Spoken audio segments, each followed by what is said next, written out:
Առաջին հանրապետության 107-ամյակին Սարդարապատի ոգին հայ ժողովրդից օտարելու վտանգավոր փորձերի մասին է ահազանգում Արցախի առաջին, Հայաստանի երկրորդ նախագահ Ռոբերտ Քոչարյանը։ Նրա անունից այսօր ծաղկեպսակ են տարել Սարդարապատի հուշահամալիր։ Սարդարապատի ոգին մեր ժողովրդից օտարելն անհնար է և վտանգավոր այդ փորձը կատարողների համար։ Սարդարապատի միասնության և կազմակերպվածության օրինակը վստահ եմ մեզ դեռ ոգեշնչելու է դուրս գալ այս հուսահատությունից, շենացնել, հզորացնել մեր երկիրը, վերականգնել մեր արժանապատվությունը։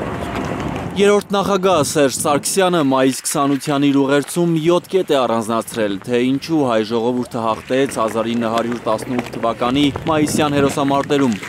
Ըստ երրորդ նախագահի հաղթանակի գլխավոր գրավականը նպատակն անձնական ապահովությունից վեր դասելն էր։ Թվացյալ անհնարինը չկոտրեց ոգու ամրությունը, հաղթանակ չխոստացող ամեն տեսակ ռացիոնալ հաշվարկները պարտվեցին արժանապատիվ ապրելու աներեր կամքին, հավատը ուժեղ գտնվեց վախից, ազատատենչությունը հաղթեց հոռետեսությանը, ազգային պատասխանատվությունը բարձր դասվեց հարմարվողականությունից։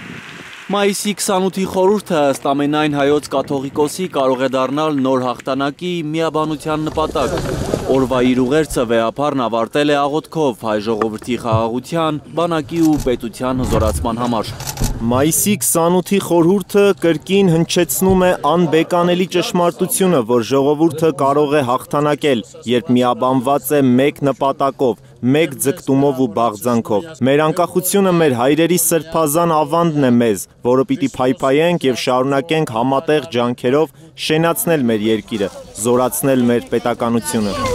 Կաթողիկոսը հույս ունի, որ նախնիների սխրանքները կոգեշնչեն մեզ հավատալու մեր ուժերին, միավորվելու հայրենիքի ազգային նպատակների շուրջ։ Էդգար Ղուշչյան, Արմեն Ապրեսյան, Հայլուր։